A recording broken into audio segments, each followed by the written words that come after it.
Olá, hoje eu converso com um especialista em psicologia analítica e doutor em filosofia, Jairo Ferrandin. Obrigada pela presença.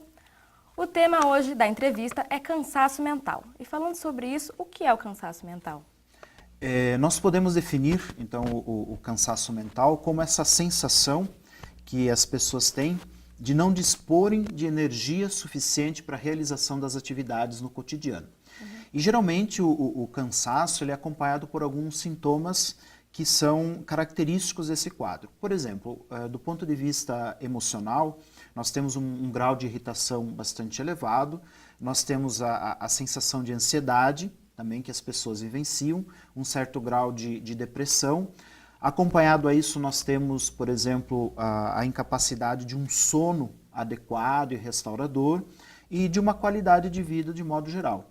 Então, assim, hoje é um quadro bastante presente na vida das pessoas. O indivíduo ele acaba tendo uma sensação de esgotamento. Como que a psicologia explica isso? Então, o modo como eu consigo explicar é dessa forma. Segundo Jung, cada pessoa ela dispõe de uma quantidade de energia. Então, o ser humano, a psique humana de cada um de nós, é um sistema fechado. O que significa isso? Nós dispomos de uma quantidade de energia e não somos alimentados por uma energia que vem de fora, como um sistema aberto, que é uma máquina que você tem que acoplar a energia, né, à tomada. Então, assim, tendo uma quantidade determinada de energia, eu preciso distribuir adequadamente essa energia. Então, no caso do cansaço, pode estar acontecendo de que muitas pessoas se ocupem com determinadas atividades que extraem totalmente essa energia e ela não tem, então, energia suficiente para outro tipo de atividade. É uma possibilidade. Uma outra situação que é bastante comum hoje, nesse momento que nós vivemos, é o fato de nós estarmos conectados 24 horas por dia praticamente, né? Essa conexão, de alguma forma, é uma troca de energia. Eu estou colocando em contato direto com o mundo exterior, aquilo que eu teria disposição para outras atividades. Então, isso é um fator muito decisivo nessa sensação de que eu tenho de não dispor de energia para outras atividades. Você acha que o cansaço mental pode se relacionar com a falta de tempo ou a má administração do tempo que as pessoas têm hoje em dia? Veja, eu iria para a seguinte direção. É muito difícil a gente dizer que falta tempo, né? Primeiro por quê? Porque tempo não é uma coisa que a gente dispõe ou não. No sentido assim, eu tenho tempo da mesma forma que eu tenho outras coisas na vida. Muito provavelmente, se nós tivéssemos mais tempo quantitativamente, nós poderíamos continuar fazendo as mesmas atividades desnecessárias que a gente faz, né? Então a pergunta se direciona mais nessa direção. Como que a gente administra e no que a gente investe o nosso tempo? Porque, veja, tempo está mais ligado à questão dos valores da vida, da importância que a gente dá e de como a gente considera tudo o que a gente tem a fazer. Então, veja, se eu acho que isso é importante para mim, se isso tem um grau de relevância, eu vou dedicar a minha vida, a minha energia, o que eu tenho, o que eu sou, na execução disso, que eu acho importante para mim. Tá? Então, nesse sentido, eu imagino que a gente possa pensar nessa direção. No que eu invisto e no que eu faço com o tempo que eu tenho. Com cada vez as pessoas esperando um índice maior de produtividade, atingindo metas, você acha que isso pode gerar diretamente impactos à vida da pessoa no cansaço mental em si? Isso é uma questão assim, bastante importante e gera de um modo bastante específico. O trabalho, o universo do trabalho, das relações de produção, é um universo assim, muito presente na vida de todos nós. Afinal de contas, nós passamos muito tempo na nossa vida produzindo no nosso lugar de trabalho. É claro que hoje se fala bastante desse ambiente como um dos fatores mais frequentes na geração do cansaço. Justamente por conta das condições de trabalho. Então, assim, às vezes questões ligadas à remuneração, à falta das condições necessárias para desenvolver um bom trabalho, a cobrança excessiva, a falta de bons relacionamentos no trabalho, enfim, tem uma série de fatores que contribuem diretamente para a questão do cansaço. Nesse caso, geralmente, faz-se referência à síndrome de burnout, né? Onde o indivíduo está literalmente esgotado no trabalho e no excesso de trabalho que ele possui. Aqui é um campo onde poder-se-ia discutir ainda mais sobre o assunto, né? Mas a gente pode dizer que esse ideal de metas, de cobranças, de competição, de desempenho, é determinante na geração dessa sensação de esgotamento. Quais níveis isso pode alcançar e como que atinge diretamente, fisicamente a pessoa, né? Então, como que a gente pode entender isso, né? Veja, é evidente que, por exemplo, se eu trabalhar um dia, passar um dia realizando todas as atividades que são necessárias, as atividades ligadas à administração da minha vida, ao meu trabalho, ao estudo, etc., eu vou ter um cansaço natural. Tá? Então, todos nós cansamos ao executar nossas tarefas. A gente investe nossa energia nisso. A partir do momento que o cansaço traz um comprometimento da minha rotina, eu preciso começar a prestar atenção no que está acontecendo comigo. Então, por exemplo, se a minha alimentação começa a ficar prejudicada, se eu não consigo realizar atividades físicas, se eu não consigo desempenhar minhas funções com um determinado sucesso, se eu passo a não restaurar o meu cansaço com o sono, se eu não consigo estabelecer outro tipo de relação, então nós estamos entrando num quadro que está denunciando que o nível do cansaço pode estar se tornando patológico. Então é o momento que nós precisamos prestar atenção no que está acontecendo conosco. Tá? Então, como é que a gente diferencia um cansaço normal da vida e um cansaço comprometedor? E aí um grau mais elevado, que é a exaustão, é quando não dou mais conta de fazer as atividades. Então, eu começo a ter problemas desses de ordem emocional, além de questões físicas ligadas à falta de sono restaurador, problemas com alimentação, questões estomacais, outras coisas físicas, alergias que vão aparecendo, né? A gente tem que ver em situação por situação. Mas ele impacta diretamente no nosso corpo e no âmbito das nossas emoções. Uma falta de perspectiva de vida, assim, para os jovens e adultos, você acha que pode ocasionar uma depressão, por exemplo?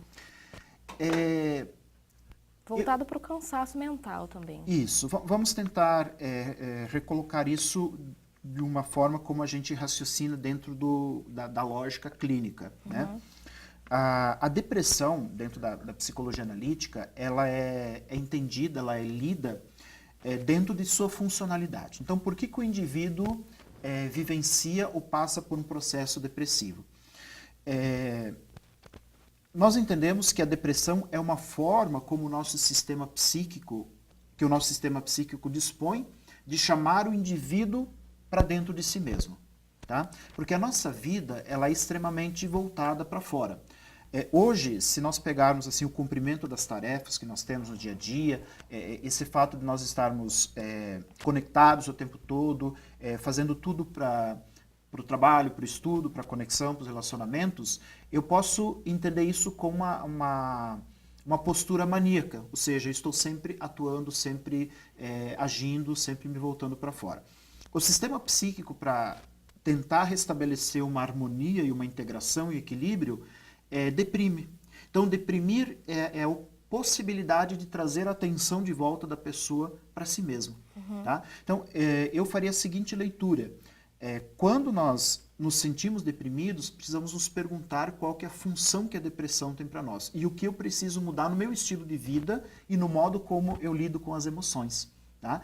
Então, nesse sentido, é evidente que dentro de uma situação onde a depressão alcança um nível comprometedor, a gente precisa buscar uma ajuda profissional, uma ajuda médica e tudo mais. Mas, além disso, ela é um indicativo de que o modo como eu estou conduzindo minha vida não está adequado.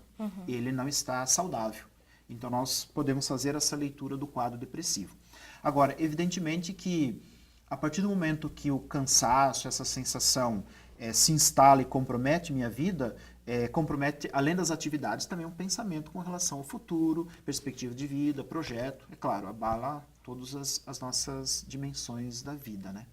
E agora, para encerrar nossa entrevista, qual dica o senhor daria para amenizar uma sobrecarga gerada por trabalho, faculdade? Olha, a gente pode dar as dicas de acordo com a lógica que cria essa situação, né? Então, nós falamos do excesso de atividades, de algumas atividades que extraem muito a nossa energia, dos sintomas que isso vão aparecendo. Então, primeira coisa, as pessoas poderem se observar e sentir como que isso está instalado em si, como elas estão vivendo isso. Então, isso é a primeira coisa. Começar a analisar como é a sua vida emocional, como são seus relacionamentos, como está a situação no seu trabalho, né? Refletir um pouquinho sobre o seu estilo de vida, né? No que você investe, no que é primordial para você. Então, e refazer algumas escolhas. Outra coisa que eu vejo como importante, né, e isso é preconizado por toda a área da saúde, atividade física, rotinas saudáveis, relações mais pessoais, né, gastar tempo com pessoas, investir naquilo que te faz bem. Né? A gente estava falando aqui da questão da rede social, não é uma crítica simples a isso, né? Mas veja, isso consome muita coisa de você. Isso tem um grande impacto também, não é? Impacto, exatamente. Então, o tempo que você investe nisso é um tipo de energia também que você está colocando que pode não ter retorno. Uhum. Né? Então, é uma energia que só sai, ela não volta. Por isso que a grande questão aqui é a gente repensar o nosso modo de vida, em termos amplos, refazer escolhas. Agora, se o grau que eu estou vivendo já me está causando um sofrimento comprometedor, eu preciso buscar ajuda profissional. Tanto ajuda médica quanto ajuda psicológica. Então, aqui até uma questão importante, assim, aproveitando a ocasião, para a gente falar assim que a busca por uma ajuda psicológica não é sinônimo de loucura, como muita gente imagina. A ajuda psicológica é um aprendizado de como a gente tratar com as nossas emoções. Porque, assim, pensamentos errôneos, né, vivências que você não supera, situações que você não trabalha, não encaminha, elas também retêm sua energia. Então, por exemplo, vou pegar assim, uma mágoa profunda que te mantém vinculado a um passado, ela também suga a tua energia porque você está lembrando daquilo o tempo todo. Então, o trabalho psíquico é importante justamente para isso. Aprender a lidar com a frustração. Aprender a lidar com frustração, porque daí você libera energia que poderia ficar presa nesses conteúdos internos. Então, assim, é uma necessidade de todos nós fazermos esse aprendizado, buscar uma ajuda, um acompanhamento. É uma experiência muito interessante. Então, nós temos todas essas situações. Eu diria assim, eu acho que o pessoal mais jovem, que está bastante ligado a essa questão dessa conexão, se perguntar realmente se não dá para mudar o padrão de uso, o padrão de relação, e se a gente não pode reformular as nossas escolhas para situações que equilibram a nossa energia, que tem troca. Porque, na minha opinião, né, talvez possa ainda um dia mudá-la, né, a conexão virtual só sai, entra muito pouco. Então aí contribui para a nossa exaustão psíquica, emocional e existencial. Então, penso assim que talvez são algumas dicas assim gerais, bem gerais, para quem está nos assistindo e acompanhando. Muito obrigada pela presença, pela entrevista. Ficamos por aqui e até mais. Eu que agradeço a oportunidade. Muito obrigada. Até mais.